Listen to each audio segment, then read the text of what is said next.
മറ്റൊരു പ്രധാനപ്പെട്ട കാര്യം നമുക്കറിയാം, നമ്മുടെ രാത്രിയാത്രാ നിരോധനം. അതിന്ന് നമ്മുടെ സുൽത്താൻ ബത്തേരിയിൽ കൽപ്പറ്റ ടൗൺ കഴിഞ്ഞാൽ മുട്ടിൽ പഞ്ചായത്തും മീനങ്ങാടി ഗ്രാമപഞ്ചായത്തും ജനാധിപത്യ ഭാരതത്തിന്റെ പ്രിയങ്കരിയായ നേതാവ് നമ്മുടെ പ്രിയപ്പെട്ട MP ശ്രീമതി പ്രിയങ്ക ഗാന്ധി വേദിയിലേക്ക് കടന്നു വന്നുകൊണ്ട് ഇന്ദിരാഗാന്ധിയുടെയും നമ്മുടെ രാജ്യത്തെ ജനാധിപത്യം സംരക്ഷിക്കാൻ വേണ്ടി സ്വന്തം ജീവൻ വെടിയെടുപ്പിച്ച രാജീവ് ഗാന്ധിയുടെ പ്രിയപുത്രി ശ്രീമതി പ്രിയങ്ക ഗാന്ധി ഇത് വേദിയിലേക്ക് കടന്നു വന്നുകൊണ്ടിരിക്കുകയാണ്. ലക്ഷക്കണക്കിന് എല്ലാവരുടെയും നല്ല ചിന്തയും ഇല്ലാതെ ഇത്തരം ഒരു ഭൂരിപക്ഷം കിട്ടില്ല എന്ന് എനിക്കറിയാം. അതുകൊണ്ട് നിങ്ങളോട് ഞാൻ നന്ദി പറയുന്നു. Thank you very, very much for everything that you have done for me. No matter how many times I say thank you, it will not express the gratitude I have in my heart. I hope that gratitude, that my work here will be the best expression of my gratitude, and that gratitude will show in the way that I work for you in the next 5 years and hopefully even ahead of that. Thank you very, very much. നിങ്ങളോട് എല്ലാവരോടും ഞാൻ ഒരിക്കൽ കൂടി നന്ദി പറയുകയാണ്. നിങ്ങളോട് എത്ര പ്രാവശ്യം നന്ദി പറഞ്ഞാലും എന്റെ ഹൃദയത്തിൽ നിങ്ങളോടുള്ള കടപ്പാട് എനിക്ക് പ്രതിഫലിപ്പിക്കാൻ നിങ്ങളോട് പറയാൻ എനിക്ക് സാധിക്കില്ല. എന്റെ കടപ്പാട് ഞാൻ നിങ്ങളോട് പ്രതിഫലിപ്പിക്കുന്നത് നിങ്ങൾക്ക് വേണ്ടി ഞാൻ ചെയ്യുന്ന പ്രവൃത്തിയിലൂടെ ആയിരിക്കും. ഞാൻ കഴിഞ്ഞ അടുത്ത 5 വർഷങ്ങളും തുടർന്നും ആ പ്രവൃത്തി നിങ്ങൾക്ക് വേണ്ടി ചെയ്യുമ്പോൾ നിങ്ങൾക്ക് മനസ്സിലാവും എനിക്ക് നിങ്ങളോട് എത്രമാത്രം കടപ്പാടുണ്ടെന്ന്. And I will see you all very, very soon. Jai. എനിക്ക് ആഗ്രഹമുണ്ട്. And to work together with you to make you stronger and empowered.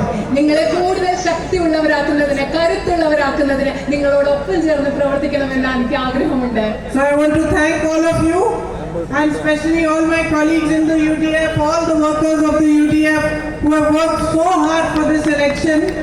I myself always managed elections, so I understand that these kind of margins and results cannot happen unless there is good, solid work on the ground and without the goodwill of everybody. അതുകൊണ്ട് ഞാൻ നിങ്ങൾ ഓരോരുത്തരെയും അതുപോലെ തന്നെ ഈ തെരഞ്ഞെടുപ്പിൽ കഠിനമായി അധ്വാനം ചെയ്ത് ഐക്യ ജനാധിപത്യ മുന്നണിയുടെയും കോൺഗ്രസിന്റെയും പ്രവർത്തകരോട് നന്ദി പറയുകയാണ്. ഞാൻ ഒരുപാട് ദുർബലപ്പെടുത്തിക്കൊണ്ടിരിക്കുന്ന ഒരു ശക്തിക്കെതിരെയാണ് നമ്മൾ പോരാടുന്നത്. A force that stands for a politics of division.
Gracias.